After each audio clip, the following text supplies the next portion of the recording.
नमस्कार। सांख्य कारिका पर हमारी ये लंबी और गहरी यात्रा अब अपने अंतिम पड़ाव पर आ पहुंची है। इस श्रृंखला के 9वें और आखिरी विश्लेषण में आप सभी का स्वागत है।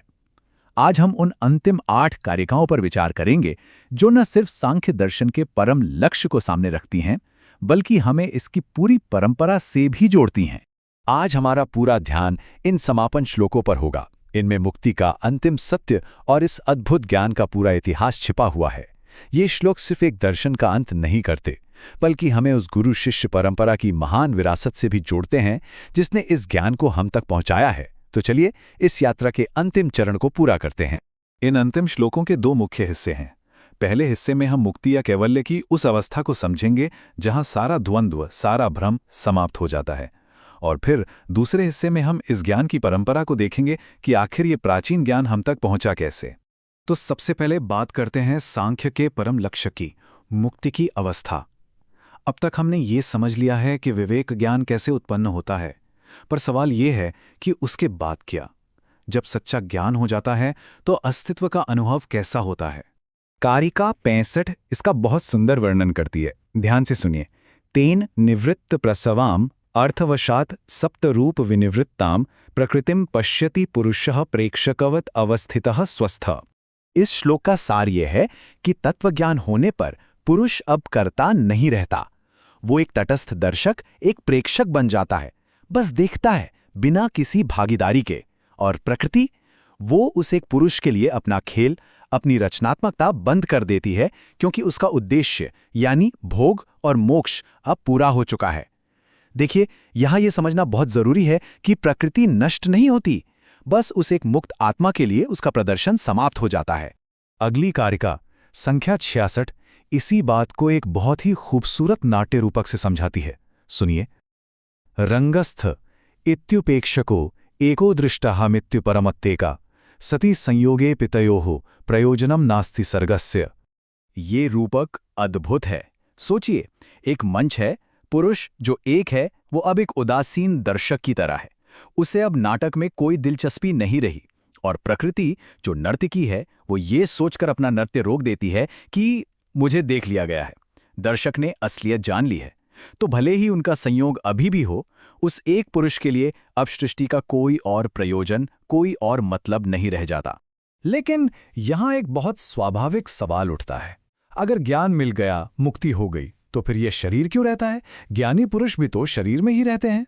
कारिका 67 इसका जवाब एक बहुत ही प्रसिद्ध उदाहरण के साथ देती है। सम्यक ज्ञानाधिगमात् धर्मादीनाम कारण प्राप्तौ तिष्ठति संस्कारवशात् चक्र भ्रमविदृत शरीरः। तो बात यह है कि सच्चा ज्ञान होने के बाद नए कर्मों का संचय बंद हो जाता है।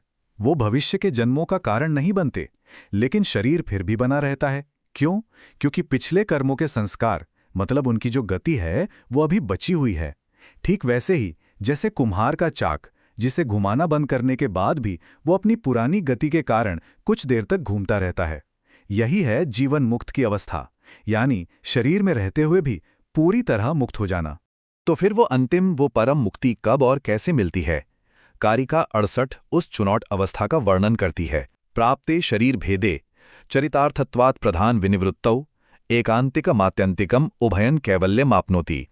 जब वो संस्कारों का वेग भी समाप्त हो जाता है और शरीर का अंत होता है, तब मिलता है अंतिम कैवल्य। ऐसा इसलिए होता है क्योंकि प्रधान यानी प्रकृति अपना उद्देश्य पूरा करके उस आत्मा के लिए पूरी तरह शांत हो जाती है। और ये कैवल्य 2 तरह का है। एकांतिक मतलब पूर्ण और निश्चित, और आत्यंतिक मतलब अंतिम और स्थायी। यहां से वापसी का कोई भी रास्ता नहीं है। ये मुक्ति की पूर्ण और अपरिवर्तनीय अवस्था है। इन 4 कारिकाओं में मुक्ति के स्वरूप को समझने के बाद अब ग्रंथ एक बहुत दिलचस्प मोड़ लेता है। ईश्वर कृष्ण अब इस ज्ञान के स्रोत और इसकी गुरु शिष्य परंपरा का वर्णन करते हैं, ताकि इसकी प्रामाणिकता पर कोई संदेह न रहे।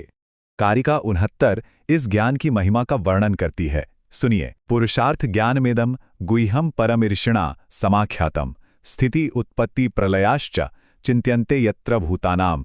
ये श्लोक सांख्य को पुरुषार्थ ज्ञान कहता है, मतलब वो ज्ञान जो मानव जीवन के सर्वोच्च उद्देश्य यानी मोक्ष को पूरा करता है। इसे गुह्य यानी एक गहरा रहस्य बताया गया है, जिसे किसी परम ऋषि ने प्रकट किया। और सोचिए इसका दायरा कितना विशाल है। ये सिर्फ आत्मा की नहीं बल्कि सभी प्राणियों की उत्पत्ति, स्थिति और प्रलय पर भी विचार करता है। ये एक संपूर्ण विश्व दृष्टि है। अच्छा, तो ये ज्ञान इस परम ऋषि से आगे कैसे बढ़ा? कारिका 70 हमें वो पूरी श्रृंखला, वो वंश परंपरा बताती है। एतत् पवित्रम अग्र्यम मुनिरासुरये अनुकंपया प्रददौ आसुरिरपि पंचशिखाय तेन बहुधा कृतम तंत्रम। यहाँ वंश परंपरा एकदम साफ है। वो परम ऋषि जिन्हें परंपरा में कपिल मुनि माना जाता है, उन्होंने करुणा से भरकर ये पवित्र और श्रेष्ठ ज्ञान अपने शिष्य आसुरी को दिया। आसुरी ने इसे आगे पंचशिख को प्रदान किया और कहते हैं कि पंचशिख ने इस सिद्धांत का बहुत विस्तार किया। ये श्लोक इस ज्ञान की प्राचीनता और प्रामाणिकता को स्थापित करता है। अब हम इस ग्रंथ के लेखक तक आते हैं। कारिका 71 में वे बड़ी विनम्रता से अपना परिचय देते हैं। शिष्य परंपराया कथम ईश्वर कृष्णेन चेदार्याभि संक्षिप्तमार्यमतिना सम्यक विज्ञाय सिद्धांतम। तो यहाँ लेखक का नाम सामने आता है, ईश्वर कृष्ण, और वो बहुत स्पष्ट करते हैं कि उनका काम क्या था। उन्होंने इस ज्ञान का आविष्कार नहीं किया, बल्कि जो सिद्धांत शिष्य परंपरा से चला आ रहा था उसे अच्छी तरह समझकर अपनी श्रेष्ठ बुद्धि से आर्य छंदों में संक्षिप्त कर दिया। ये सांख्य कारिका किसी एक व्यक्ति की रचना नहीं बल्कि एक प्राचीन परंपरा का प्रामाणिक सार है। और अंतिम कारिका संख्या 72 इस ग्रंथ के स्वरूप को और भी सटीक रूप से परिभाषित करती है। सप्तत्याम के लिए ये अर्था ते अर्था कृत्स्नस्य षष्ठतंत्रस्य आख्यायिका विरहिताः परवाद विवर्जिताश्चापि। ये अंतिम श्लोक हमें बताता है कि सांख्य कारिका असल में है क्या। इसमें जो 70 श्लोक हैं उनका विषय षष्ठी तंत्र नाम के एक विशाल और प्राचीन ग्रंथ से लिया गया है।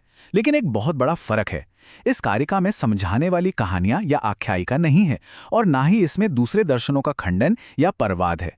ये सांख्य दर्शन का शुद्ध, संक्षिप्त और केवल सैद्धांतिक सार है। तो संक्षिप्त में देखें तो इन अंतिम 8 श्लोकों ने हमें मुक्ति की पूरी तस्वीर दी है। पहले भाग ने बताया कि मुक्ति क्या है, एक साक्षी भाव में स्थित होना, संस्कारों के कारण शरीर का कुछ समय बने रहना और अंत में परम कैवल्य। और दूसरे भाग ने यह बताया कि यह ज्ञान हम तक पहुंचा कैसे, कपिल से लेकर ईश्वर कृष्ण तक की एक प्रामाणिक परंपरा के जरिए। यहां सांख्य दर्शन अपने शिखर पर पहुंचता है। और इस पूरी श्रृंखला का समापन हम एक गहरे सवाल के साथ करते हैं। यदि मुक्ति अंत में केवल सही ढंग से देखने का ही विषय है, तो इस संसार में हमारे कर्मों का, हमारे नैतिक आचरण का आखिर क्या महत्व रह जाता है? इस पर विचार जरूर कीजिएगा। सांख्य कारिका पर हमारी इस यात्रा में अंत तक साथ देने के लिए आपका बहुत बहुत धन्यवाद।